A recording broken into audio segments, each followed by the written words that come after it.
Usiseme haujasikia habari njema, tena ujuapo habari hii unapaswa kumjulisha mwenzako. Eti habari njema gani? Ni mkutano mkubwa wa Injili ulioandaliwa na Right Mission Pentecostal Church tarehe 9, 10 na 11 mwezi Septemba mwaka wa 2022 hapa Marekani, in Boise, Idaho. Je, ulishawahi kuona mikutano mikubwa kama huu? Acha kusema, jifikie wewe mwenyewe ujionee tofauti ya mikutano.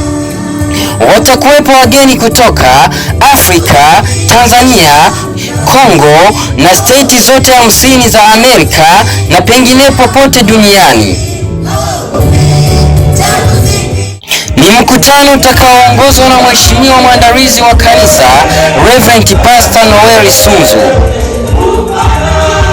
Usije wewe peke yako, kwa sababu na mwenzako anahitaji kusikia utamu wa neno la Mungu. Kwa hiyo mshike mkono mje wote. Karibu nyie wote, tuchangie baraka za Mungu na tujionee wema wake kwa mkutano huu.